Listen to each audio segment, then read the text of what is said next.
अस्सलामु अलैकुम वरहमतुल्लाह। उम्मीद है आप तमामी हज़रात खैरियत से होंगे। मेरे प्यारे मोहतरम अज़ीज़ दोस्तों, मैं मोहम्मद हसीब रज़ा।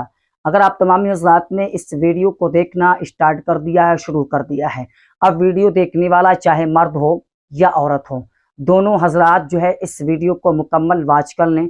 जिसके लिए आपने वीडियो को क्लिक किया है देखने के लिए, सारी ए टू जेड जानकारी हम आपको यहीं पर दे देंगे और आप तमामी हज़रात को हम बता देंगे।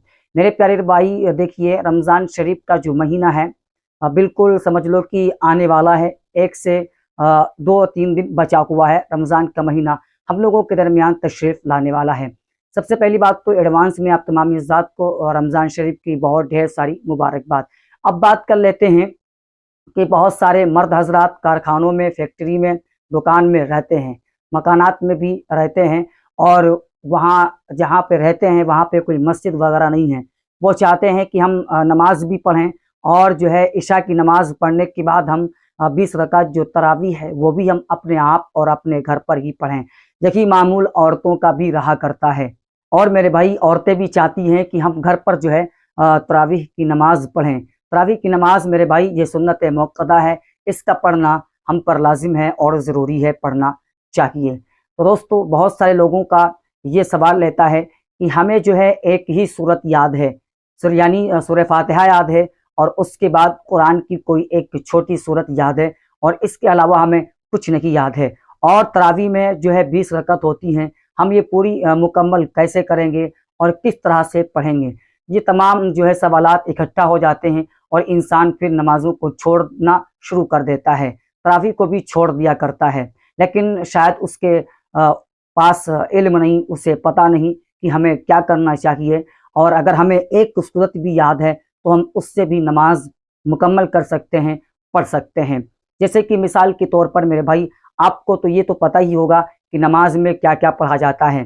जैसे कि जब हम बैठते हैं उस वक्त जो है अत्तहियात पढ़ी जाती है। उसके बाद मेरे भाई दुरूद शरीफ है, फिर दुआए मासूरा है, ठीक है। और रुकू में क्या पढ़ते हैं, क्या तस्बीह पढ़ी जाती है, सजदे में क्या तस्बीह पढ़ी जाती है, ये तमाम चीज़ें आपको आती हैं। सना भी आपको पता होगी और जो है आपको सूरह फातिहा यानी अलहम्द शरीफ भी आपको आता होगा, आपको याद होगा। ये कोई बहुत मुश्किल काम नहीं है मेरे भाई, आप किसी से सुन कर के भी याद कर सकते हैं। अगर आपको ये तमाम चीज़ें नहीं आती हैं और अगर आप चाहते हैं कि हम नए सिरे से नमाज पढ़ना जो है सीखना चाहते हैं और हम नमाज पढ़ना चाहते हैं मेरे भाई, नमाज ऐसी इबादत है जिसको अल्लाह ने हम पर फ़र्ज़ किया है। इसका अदा करना बहुत ज़रूरी है मेरे भाई, इसका अदा करना हर हाल में ज़रूरी है। इसमें कोई बहाना नहीं चलने वाला है कि हमें ये नहीं याद है, वो नहीं याद है। अगर आपको नहीं याद है तो आपको याद करना होगा, याद करना पड़ेगा। तो मेरे भाई, छोटी छोटी चीज़ें हैं वो याद कर लें और आसान तरीके से आप नमाज पढ़ सकें।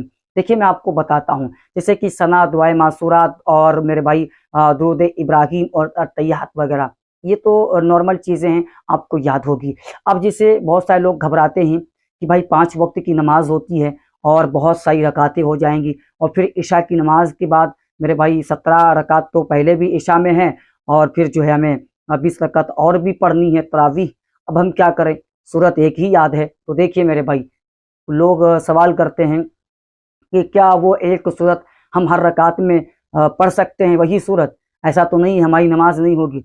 मेरे भाई, अगर आपको एक सूरत याद है तो सबसे पहले मैं आपसे ये कहूँगा कि आप याद करने की कोशिश करें अगर आपके पास वक्त है। मेरे भाई देखिए, रमज़ान शरीफ का महीना है, ठीक है, इसमें आपके पास तो वक्त होता है। अगर इस महीने में आपके पास वक्त ना हो तो मेरे भाई आपके पास फिर कभी भी वक्त होगा ही नहीं। क्योंकि मेरे भाई, इस महीने में अक्सर मुसलमान हजरात काम को जो है कम कर देते हैं, रोज़ा रखते हैं और काम बहुत ही ना के बराबर करते हैं, अपने रब की इबादत करते हैं, नमाज पढ़ते हैं, तस्बीह पढ़ते हैं, कुरान शरीफ पढ़ते हैं, है ना।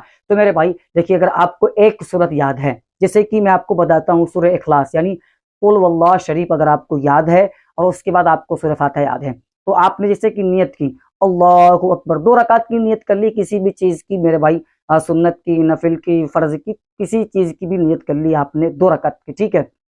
आपने नियत किया अल्लाहु अकबर, नियत करने के बाद आपने हाथों को बांध लिया। अब मेरे भाई, आपको क्या पढ़ना है? अगर चाहो तो आप बिस्मिल्लाह शरीफ पढ़ सकते हो, वरना अगर जो है आप नहीं पढ़ना चाहते हो तो ना पढ़िएगा। आप जो है सना पढ़ लीजिए, सना के बाद औज़ बिल्लाह और बिस्मिल्लाह आपको पढ़ना है, उसके बाद सूरह फातिहा पढ़ना है। सूरह फातिहा के बाद अब आपको एक सूरत मिलाना है और आपको ज्यादा सूरतें याद नहीं है, आपको सिर्फ कुल अल्लाह शरीफ याद है तो आप कुल अल्लाह शरीफ पढ़ लीजिए, ठीक है। उसके बाद अल्लाह अकबर कहते हुए आपको रुकू में जाना है, रुकू से जो है मेरे भाई खड़े होना है, उसके बाद आपको सजदे वगैरह में जाना है, सजदा वगैरह करना है। आपकी एक रकत मुकम्मल हो जाएगी। अब ऐसे ही आप जो है दूसरी रकत पूरी करेंगे, यानी जो है आपको सूरह फातिहा पढ़ना है, उसके बाद उसमें वही कुल अल्लाह शरीफ वाली आयत मिलाना है और ऐसे ही आपको मेरे भाई 20 रकात तरावी की भी मुकम्मल करना है, यानी हर रकात में वही सूरत आपको मिला करके पढ़ना है कुल अल्लाह शरीफ जो आपको याद है, ठीक है मेरे भाई। आप इससे ना घबराएं कि हमारी नमाज नहीं होगी, आपकी नमाज होगी, ठीक है, लेकिन हाँ आपको याद करने की जो है कोशिश करना है, आप उसे याद करें और जितना हो सके उतना और ज्यादा जो है आप सूरतें याद कर लें ताकि आपको आसानी रहे नमाज पढ़ने में, है ना। और अगर आपको कुछ भी नहीं आता है तो आप कमेंट करें, इंशाल्लाह तबारक तआला मैं आपको नमाज पढ़ के दिखा दूंगा, बिल्कुल प्रैक्टिकल तरीके से मैं आपको पढ़ के बताऊंगा कि तरावी की नमाज कैसे पढ़ते हैं, इशा की जो 3 रकात वितर होती है वो कैसे पढ़ते हैं मेरे भाई। इसका भी तरीका हम बहुत जल्द लाने वाले हैं, तो आप हमारे चैनल से जो है जुड़ जाइएगा, ये सारी चीजें हम आपको सिखाने वाले हैं मेरे भाई। आप परेशान ना हो, अगर आपको नमाज पढ़ना नहीं आता है तो आप हमारे चैनल से जुड़े रहें मेरे भाई, मैं सिखाऊंगा कि आपको नमाज कैसे पढ़नी है। तो उम्मीद है जो आज की इस वीडियो में हमने आपको बताया आपको जो है पसंद आया होगा, समझ आया होगा मेरे भाई। चैनल को सब्सक्राइब जरूर कर लें, वीडियो को लोगों तक शेयर जरूर कर दें। अस्सलाम वालेकुम व रहमतुल्लाह।